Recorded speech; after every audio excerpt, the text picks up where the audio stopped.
I bet you thought you were tuning in for the TV Police season finale. And don't worry, that is indeed coming next week. And I don't think I'm overstating it when I say that it might be one of the finest hours of podcast ever created. You're not overstating it. Thank you, Tim. Well, you know when Tim says it, that's facts. This week, Tim and I felt like it was very important to acknowledge you guys, the fans. You made The Mentalist what it was, showed up and given us such great support for the TV Police. So from the bottom of our hearts, thank you. We hope you enjoy some of our favorite moments from season 1 of the TV Police. Action. TV Police! Owain Yeoman and Tim Kang aren't real cops, but they're TV Police!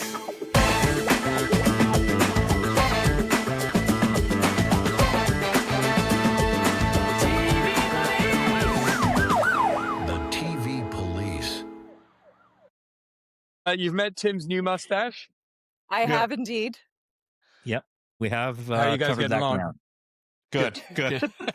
Did you ever have a conversation where you went into costume and went, just, cinch it up a bit there? There you go. Now look, just see that? See what I've been working on there? Cinch it in. Oh, I miss you guys. I cannot thank you guys enough for this experience. It's been absolutely fantastic. Give it up, please. Just a phenomenal co-host. I don't think I ever Miranda'd anyone during the series. Did you read Miranda? Show. Miranda the Living Daylights? I love how you're using that as a verb. Yeah. Yes. No. If you're going to talk to him about the crime, You've been Miranda'd. I figured because I was a little under the weather and I was convalescing, that maybe we could start with you singing TV Police today. Come on, give us one. Give us one. Okay. So we come in, we've done the theme tune. 3, 2, 1. TV Police. Ah, where have we been hiding that for the last 4 episodes? You got to wait. You got to build it up. I got to build it. Right? Yeah. I changed it to better reflect our Big head. Big quench. the Mentalist style. The big quench. I've just thought of a great one. So, Rigsby, Okay. Coca-Cola. Come on. The big quench Coca-Cola? That's going to sell out. All right. Coca-Cola and Rigsby. Yeah. I'm going to shoot the commercial tonight. And my favorite way of building that is half and half. Half Rigsby, half Coca-Cola. Oh, it's so good. The Chigsby. Yeah. I guess it feeds back to your point that Bruno really, he knew how to dig deep with those names, didn't he? We had a few in this episode. Rulon Farnes. Thank you. I knew you'd made a note of it. So this is what we see. We see the men's toilet. We come inside, then we see the face-off. And you know that Rulon is a bad piece of work because he's drinking a beer whilst he's peeing. And that special kind of bad. Just show the cards. Okay. Yeah. All right. Let's see. And I'm going to show you my cards. Okay. Yours are massive.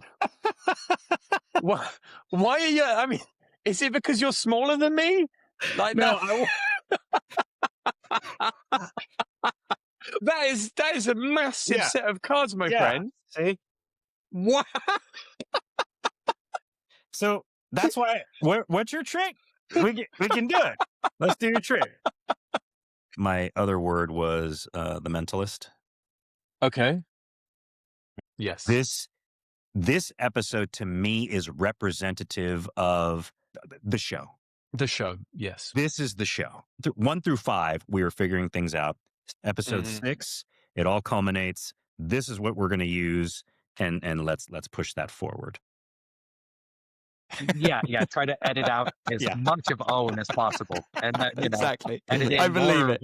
of Amanda Rigetti, and then you're good. So 100%. I believe it. Rules to live by for sure.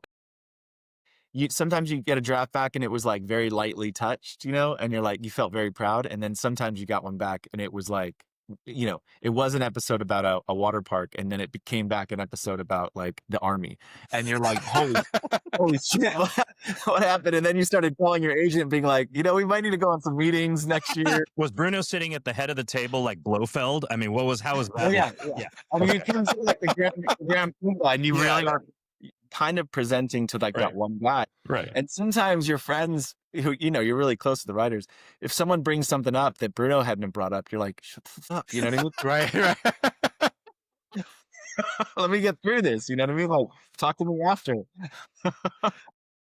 One of mine has like fallen over, and I want to show it in all its glory because it's just. Oh, you opened it already? He knows what it is. Sorry, but you didn't open yours? No, I just have the box.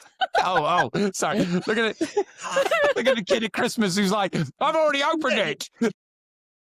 The messiness of morality, how it's not easy, how it's not black and white. And if there's anything that we can take away from the morality dial, it's the fact that life isn't just about being able to turn it a little bit evil or turn it a little bit good, And I think that we expose that, we discover that, and we poke fun at it, I guess, in the best possible way. And we'll just end this section with, but he's been calibrated for evil.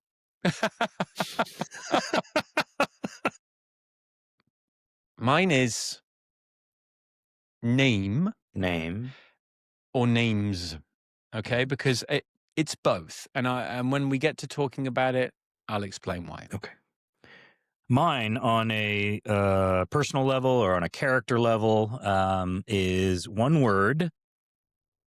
You see, that's where I was going. I was going. It's one word, Undine Kopecky. Oh, I'm so bummed. You know why I'm bummed? Because that would have been the first time that we got the same word. And then I was like, no, I'm not going to be that on the nose. I'm going to go with name/names. And within that, I will explain. It's the same. You don't count it? Well, I wish I'd written Undine Kopecky.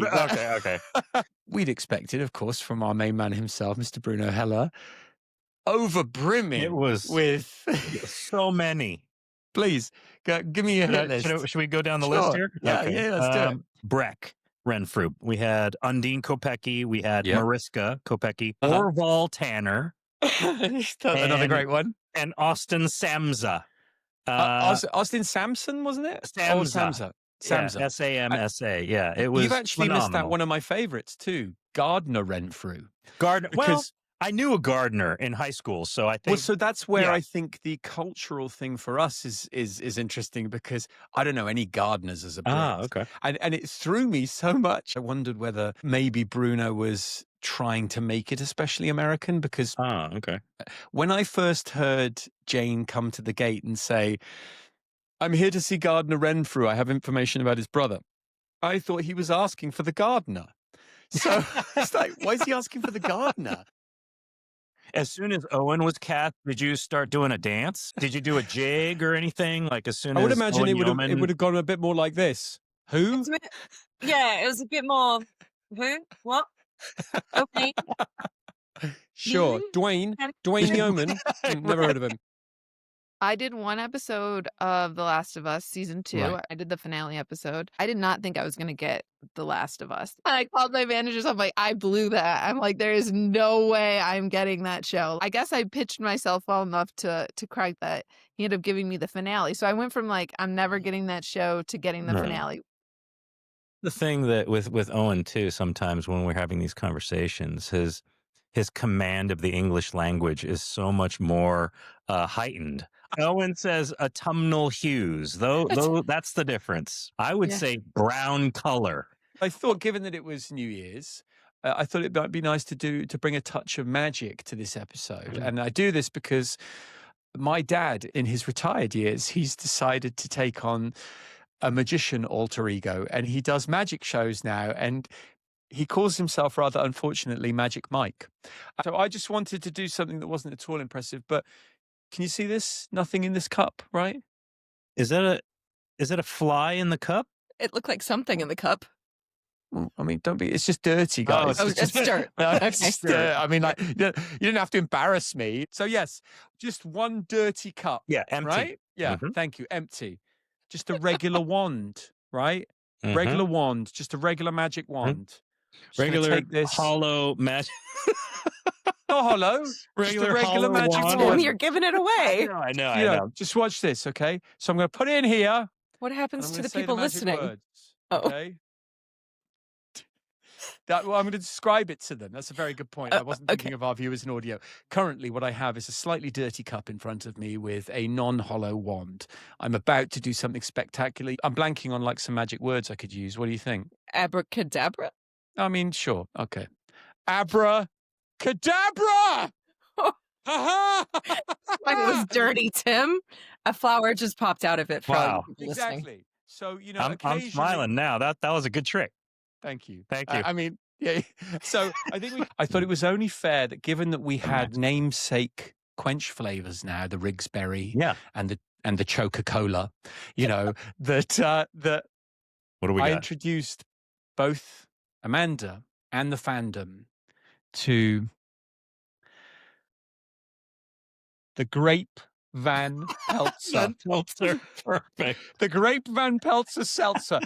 Here we go. And 5, 4, 3, 2, 1. Happy New Year! Happy New Year, everybody. We start to understand towards maybe the end of the first year, beginning of the second season, what it meant to be a mentalist writer, which was very different than being dong dong or something else on some other television show. Right. You know what I mean? And having fun. I didn't really know any of the rules, like on set, things you weren't supposed to do. So I we just noticed. left. Yeah. So I just left set and went to the production office and went into Bruno Heller's office and was like, He "Hey," just walked in, sat down. yeah, and I behind his didn't. desk. I didn't know you were supposed to schedule a meeting or anything. I went in and I was like, "Hey, this is gonna sound super crazy, and I know you don't know who I am, because I've been here for like 2 days. I think I know somebody that knows you." And he was like, "What are you talking about?" So I said, "Yeah, your roommate from college." So then he got like a little annoyed and was like, "Yeah, sorry, my roommate's dead." And I was like, "Oh, I don't think he's dead." It's. I was like, I'm pretty sure it's my friend's dad. Being a good off-camera reader, you want to be walking in and going, just- "I love you so much, darling." Exactly. You know, it's But like, also, you also don't want, "I love you so much." So That's it's the like other- it's such a that's see what That's I've worse been in- almost. Yeah. I've been in real audition rooms where the reader is auditioning, and I'm like, "Stop auditioning! This is my audition. I don't need you to audition." I was so young during The Mentalist that I didn't really understand the heavy lift that was required with a guest actor. It's like, come in, don't bump into the furniture, be excellent, and carry an awful lot of very important plot scaffolding with you, and do all of those things and be seamless, and then die. I refer to it as having like toolkits. If I want to get this reaction, I go to this type of thing. But it can get boring. So Do it's you like, want to rename it to Bucket, like your funk bucket? I love the idea of a funk bucket. a funk bucket. And I had to read like 4 different parts because we're at the kidnapper's lair, we're at the CBI, we're at Did the you do van that's voices? outside, you know, and it was like all these different pieces.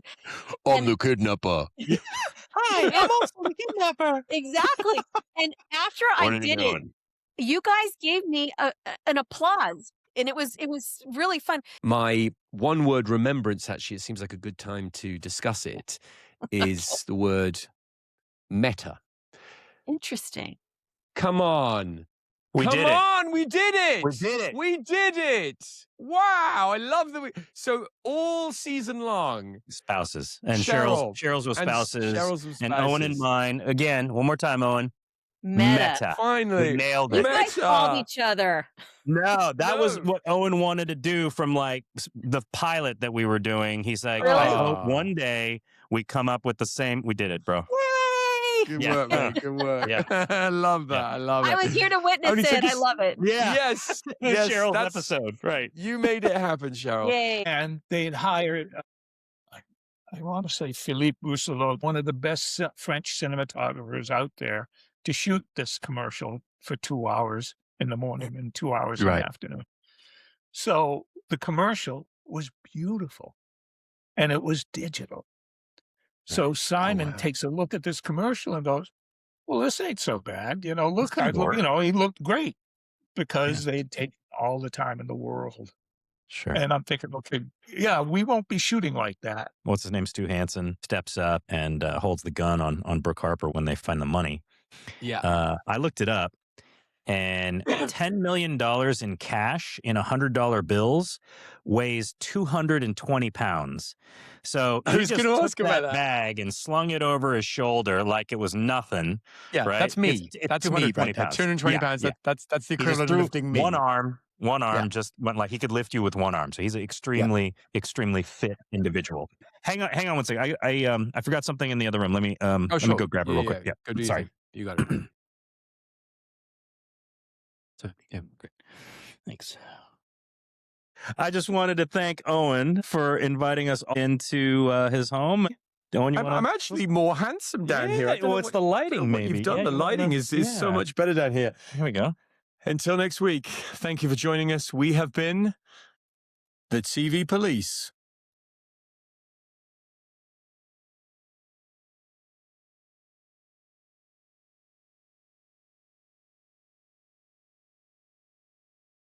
If I can get every viewer of the TV Police from here on forward, whenever they watch a police procedural, see the wallet badge come up, and all they're thinking about is, wallet badge, wallet badge. It's a badge in a wallet. I love that you finished that. Thank you for doing that.